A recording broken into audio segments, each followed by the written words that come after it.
Donc je fais un live un petit peu comme ça vient, parce que en fait ce qui s'est passé la semaine dernière dans mon lycée, c'était les euros blancs. Donc j'ai fait quoi? 14 heures d'euros blancs. Donc j'ai fait passer, bah, c'est facile, j'ai fait passer 4 élèves par enfin, bref. J'ai passé plus de 50 élèves sur une semaine, enfin sur 3 jours. Et donc je peux vous dire, j'en ai vu passer des euros, des 5 minutes, etc.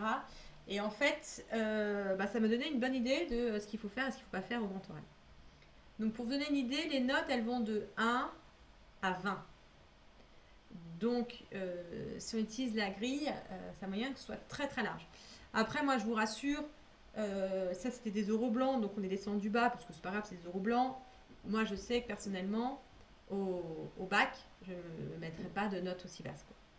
Donc rassurez-vous, c'est pas parce que moi j'ai mis des 1 et des 2 en oral blanc que vous en aurez pendant le vrai bac. Mais l'avantage, c'est que du coup, j'ai vu ce qu'ont fait les élèves qui ont eu 1, 2, 3, 4, 5. Et je peux vous dire ce qu'il ne faut pas faire pour que vous puissiez avoir une bonne idée de comment réussir. D'accord? Parce que l'idée de ne pas rater, c'est de réussir. Donc, en gros, il y a 5 grandes façons, 5 types de grands taureaux qui vont dans le mur.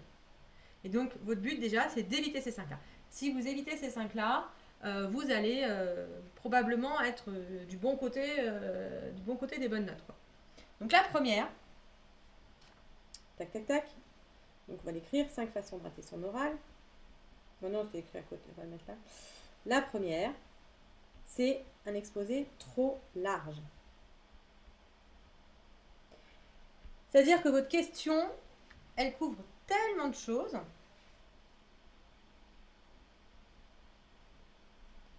que du coup, votre but, c'est en 5 minutes de parler de tout ce que vous avez, ou alors, comme il y a tellement de choses, vous n'avez pas pu réussir à faire un plan, et on arrive sur le type d'exposé qui est juste à s'endormir, qui est ce que j'appelle l'exposé catalogue.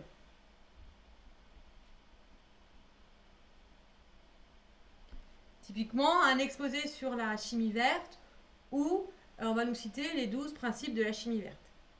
Mais ça, c'est pas intéressant. D'accord? Ça n'intéresse personne, y compris votre jury. Et du coup, vous allez très vite avoir une mauvaise note. Parce qu'en fait, vous n'apportez aucun regard, vous faites juste une liste de ce qui existe. Donc l'idée, c'est vraiment d'aller chercher un point du cours. Si vous voulez parler de la chimie verte, il faut que ce soit plutôt comment la chimie verte aide à la synthèse de tel médicament. Vous voyez, il faut vraiment restreindre, parler de choses vraiment très précises, parce que plus vous restreignez, plus ça va être facile. Donc il faut vraiment être, si vous parlez de chimie verte, vous parlez d'une synthèse.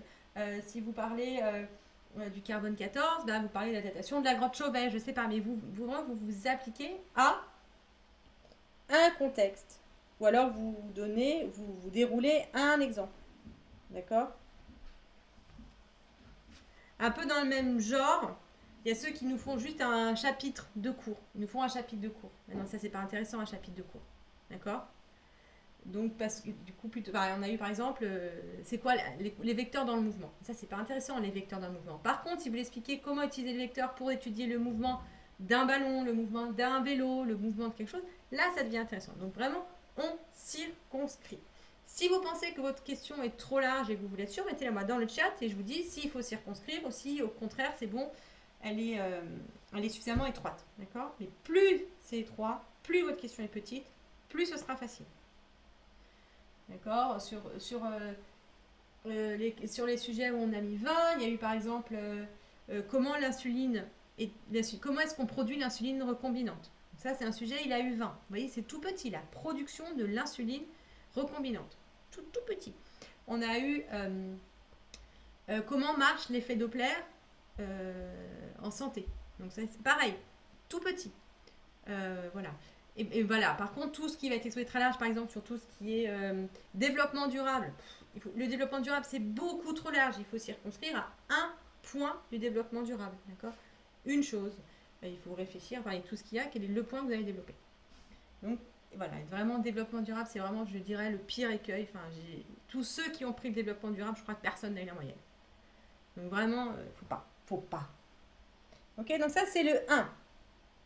Trop large. Le 2, Si vous voulez vraiment rater votre grand oral, vous faites trop large, mais aussi vous oubliez la science.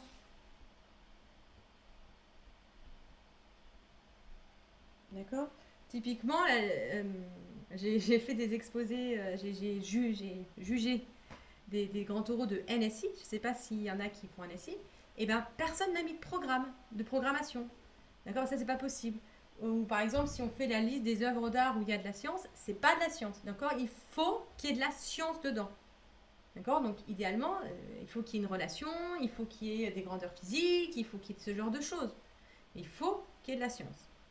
Donc, si vous voulez être, enfin, vraiment ce qu'il y a de la science, donc pardon, il faut que vous sachiez sur quel chapitre de SP, alors ça peut être l'aspect de première, ça peut être l'aspect de terminale, à quel chapitre ça se correspond, il faut que vous maîtrisiez ce chapitre-là.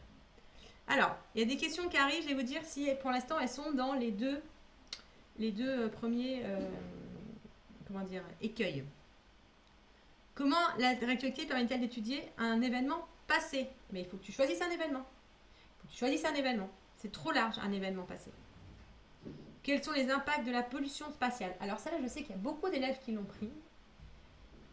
Et je ne l'ai pas eu en oral blanc, donc je ne peux pas te dire comment ça a fonctionné. Il faut vraiment... le but, c'est vraiment pas... Tu vois, par exemple, là, l'écueil que tu vas voir, c'est quels sont les impacts de la pollution spatiale. Si tu fais la liste de tous les impacts, c'est pas intéressant. Et c'est pas un oral, et c'est pas ça qu'on veut. Ce qu'on veut, c'est pas la liste de tous les impacts. Ce qu'on veut, c'est vraiment... tu choisis un, deux, trois impacts et que tu les déroules. D'accord. Tu vois, à la limite, tu peux dire quels sont les impacts rapidement, 20 secondes. Et après, tu en prends un et tu vas le dérouler. Mais le but, c'est vraiment attention au catalogue. Alors... Attendez, ce que je vais faire, parce que là, ça y est, vous vous réveillez, vous mettez vos questions. Je vais vous mettre les 5 et je vais vous dire si vous tombez dans un des 5 écueils. Donc, pas de science. Plutôt, Legendary, là, qui me pose sa question. Quel est l'enjeu des découvertes des exoplanètes? Alors, je ne sais pas ce que tu as mis dedans, parce que ça, c'est juste ta question, mais il faut que tu fasses attention à ce qu'il y ait de la science. D'accord. C'est pas l'enjeu. Ce qui compte, c'est comment on les a découvertes. On a eu un exposé sur les exoplanètes qui était très très bien, je crois qu'elle a eu 18 ou 19, où elle expliquait justement comment on pouvait découvrir les exoplanètes grâce à l'effet Doppler, Doppler physio. Donc là, elle explique le Doppler, vous voyez, il y a un lien avec le cours. Et si tu racontes juste pourquoi c'est intéressant de découvrir des exoplanètes, il n'y a pas de cours. Tu es à côté de ce qui est demandé. Il faut qu'il y ait du cours, il faut qu'il y ait du contenu de physique. Voilà. Donc, je garde les exemples pour plus tard. La troisième, elle va un petit peu avec celle d'avant, c'est que faut que ce soit un lien avec un chapitre. Si vous voulez vraiment vous tromper, c'est ne pas maîtriser le cours.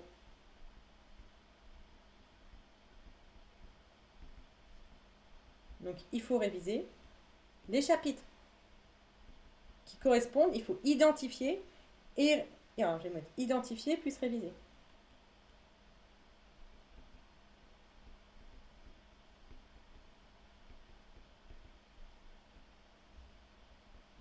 Par exemple, il y avait sur la radioactivité, il faut savoir écrire l'équation différentielle, il faut savoir la résoudre, il faut savoir ce que c'est qu'une désintégration bêta, alpha, etc. Moi, j'ai vu beaucoup d'exposés sur la radioactivité où quand je demandais c'est quoi la définition de l'activité, l'élève ne savait pas répondre. Donc, il faut vraiment connaître les chapitres. D'accord. Si vous parlez d'un concept de science, il faut pouvoir en parler parce que c'est ça qui va permettre d'alimenter les questions, etc. Donc, si je continue les questions, déterminer la valeur de pi. Alors, ça, c'est des maths. Alors, moi, je suis vraiment en physique. Par contre, la deuxième, elle est physique. Comment varient les caractéristiques sonores d'une ambulance en mouvement? Pourquoi pas? Donc, parce que là, tu vas avoir l'effet Doppler et tu vas avoir aussi le côté intensité qui monte et qui diminue, etc. Donc, tu as les deux, etc. Donc, ça, c'est une question qui peut être intéressante. Elle est précise. Mais là, il faut que tu maîtrises les deux chapitres du cours. Donc, le Doppler et l'intensité sonore. D'accord. Il faut que tu parles des deux, il faut qu'il y ait des relations, etc. etc. Question. Comment effectuer un test d'effort sur un cheval? Comment effectuer un test d'effort? Alors là, c'est de la SVT, donc je vais avoir du mal à te dire. Mais ça paraît suffisamment petit en tout cas. C'est pas le test d'effort général, c'est sur un cheval, c'est circonscrit, donc c'est pareil. Comment prédire une explosion grâce à la cinétique chimique? Pourquoi pas? Pourquoi pas? Ça peut être intéressant On en a eu 2-3 sur les explosions des oraux. Mais il y en a au moins 2 qui étaient très très et catalogue quoi, toutes les explosions, etc. Donc c'était pas voilà.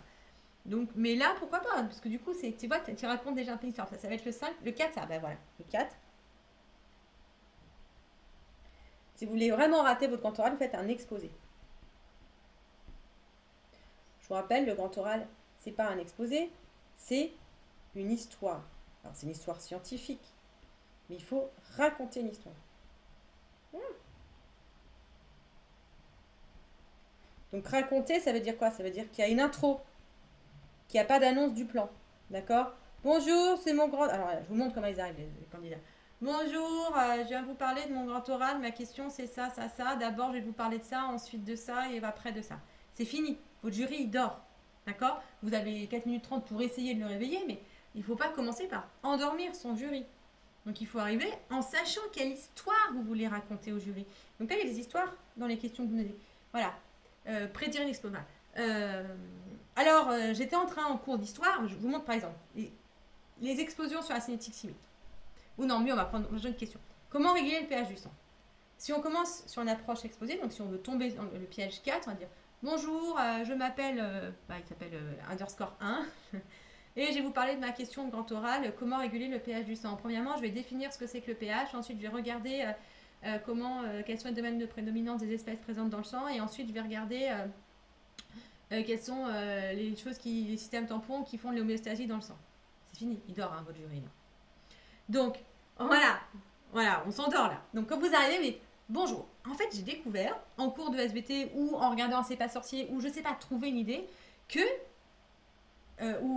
qu'en fait le sang ne peut, enfin que les cellules ne peuvent fonctionner que quand le pH du sang est compris vraiment entre 7 et 7,4. Donc c'est très très étroit. Or je me suis dit mais attendez, on respire du CO2. Or le CO2 il va dans le sang. Enfin on respire du CO2. Nos cellules évacuent du CO2. Ce CO2 il doit être dissous dans le sang. Or le CO2 c'est un acide. Donc le sang il est tout le temps alimenté en acide. Et or, il faut que son pH soit entre 7 et 7,4. Donc je me dis, il y a un problème là. Et donc je vous propose qu'on aille ensemble explorer ce problème. Vous voyez? Tout de suite, vous avez envie de savoir ce dont je vais vous parler. Tout de suite, vous voulez aller voir. Alors que le premier, c'est fini, vous dormiez. Donc votre but, c'est pas d'endormir votre jury. Votre but, c'est de maintenir avec vous. Je vous rappelle qu'il y a un endroit, il y a marqué dans les critères, le candidat réussit à intéresser le jury. Voilà. Et on va faire la dernière et après je vais finir vos questions. Ah ouais.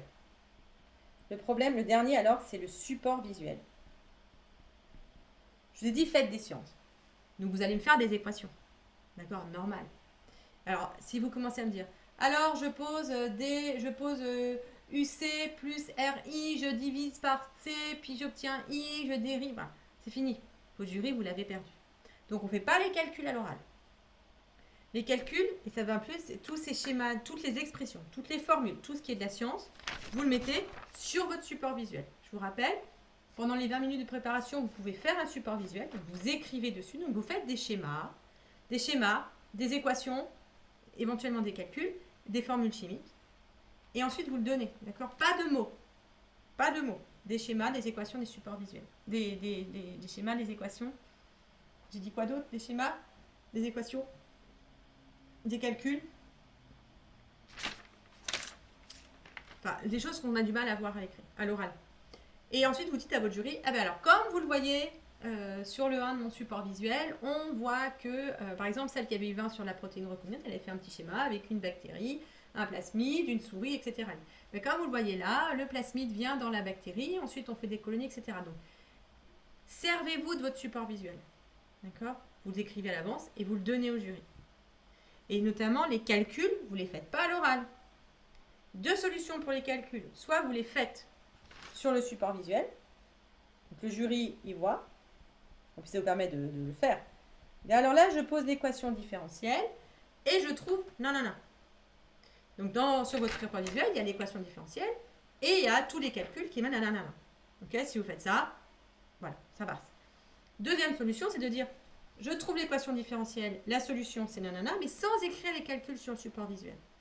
Et là, ce qui va se passer, c'est que votre jury il va vouloir savoir comment vous passez de là à là. Il va vous poser la question. Donc là, vous savez quelle va être la question.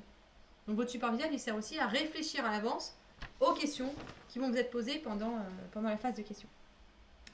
Ok, voilà, donc ça c'est les 5 gros écueils que j'ai vus. Et je vais continuer vos questions pour voir où est-ce qu'on peut aller. En quoi la sclérose en plaques est une maladie auto-immune? Alors ça c'est de la SPSVT, donc moi je ne peux pas trop t'aider. Il faut que tu demandes à ton prof de spé si ça rentre dedans, s'il y a de l'immunologie au programme de spé. En tout cas, c'est pas un sujet SVT physique. En physique, en quoi l'IRM permet des avancées dans l'organisation du cerveau? Alors attention, là on est sur le... C'est normal, hein, on n'est pas encore en juin, on est sur le piège 3. Tu vois, rien que dans ta question, je sais que tu n'as pas compris ce que c'était l'IRM. Parce que l'IRM ne permet pas de faire avancer le cerveau, il fait avancer éventuellement les connaissances dans l'organisation du cerveau. D'accord? Quel chapitre ça va aller toucher l'IRM? Il va falloir que tu sois au point sur les interactions lumière-matière, donc n'hésite pas d'aller voir mes vidéos sur l'interaction lumière-matière, etc. Voilà. Par exemple, pour raconter une histoire, sur le cours en ligne, s'il y en a qui sont abonnés au cours en ligne que je donne, vous avez les 5 étapes pour pouvoir raconter une histoire. D'accord? C'est pas un exposé, c'est une histoire. N'hésitez pas donc aussi à aller voir ceux qui sont abonnés sur le cours en ligne, les chapitres correspondants. Moi, je peux vous dire les chapitres et ensuite vous pouvez aller les réviser. L'organisation du cerveau. Donc l'IRM, ça va être interaction lumière-matière. Il faut que tu sois au point. Spectroscopie, il faut que tu sois au point. C'est un peu limite, mais bon, ça peut rentrer. Attention, ouais, j'ai peur. Après, j'ai peur que ce soit très très SVT. Si ta deuxième question, elle est que SVT et que ça, c'est ta question mixte SVT physique, j'ai peur que tu manques de physique. Or, si jamais dans ton jury, il n'y a qu'un prof de physique, il faut qu'il ait suffisamment de billes pour pouvoir t'évaluer. Par exemple, il y a une élève qui a eu 2 comme ça. Elle est arrivée, elle avait deux questions. Une question SVT, une question SVT physique. Sa question SVT physique, c'était sur les biocatalyseurs. Et donc, elle nous a parlé de plein de trucs sur les biocatalyseurs et les enzymes et tout, mais on était 2 profs de physique en fait dans le jury. On n'y a rien compris, hein, aux biocatalyseurs. On était là, ok, donc on n'y comprend rien. Alors peut-être c'était très bien ce qu'elle disait. Et il y a eu peut-être 30 secondes sur la cinétique chimique, sur laquelle on a posé des questions qu'elle ne maîtrisait pas vraiment. Et en fait, comme elle ne maîtrisait pas du tout la seule chose qu'on pouvait regarder, elle a eu 2. Vous voyez? Donc, attention à bien maîtriser le cours pour l'IRM. J'ai peur que, voilà, si l'IRM c'est ton seul physique, c'est un peu limite. Quel chapitre de cours je peux traiter avec la pollution spatiale? Tout ce qui est mécanique, les orbites, mise en orbite, mouvement, seconde loi de Newton, loi de Kepler, les déchets spatiaux respectent les lois de Kepler. Hein. L'utilité des logarithmes dans l'étude des sons. Oui, il est bien, il est précis, etc.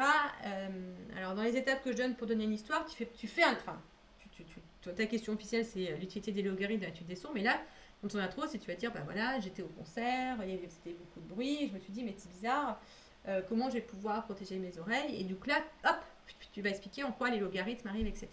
C'est une idée. Il faut que tu trouves un angle d'attaque comme ça. Le lien entre la suite de Fibonacci et la nature, ça c'est très classique, c'est des maths. Je ne peux pas te dire s'il y a de la physique, mais effectivement, on doit pouvoir en faire quelque chose de bien en maths. La problématique est, peut-on prendre de l'aspirine pour calmer ses maux de tête quand on a mal à l'estomac? C'est pas mal, déjà, tu vois, ton sujet il est intéressant. Là, tu es sûr que c'est pas sur un exposé, quoi. Tu es vraiment en train de nous raconter une histoire. Ah, j'ai mal à la tête, mais j'ai mal à l'estomac, comment je peux faire? Si tu mets des diagrammes de prédominance, vraiment, hein, comme dans le cours, des diagrammes de prédominance avec forme acide, forme basique, etc. Regardez ce qu'il y a dans l'estomac, etc. Il y a moyen même que ce soit bien entre les deux, physique et SVT. Flavie, le spin. T'es un peu obligé de parler du spin. Ah, bonjour Hamza. Je suis en train de parler des euros blancs. Flavie, sur le spin. Le problème, c'est que là, tu pars vraiment hors programme. T'es un peu obligé sur l'IRM. Mais tu veux faire des trucs comme ça, là? C'est un peu dangereux.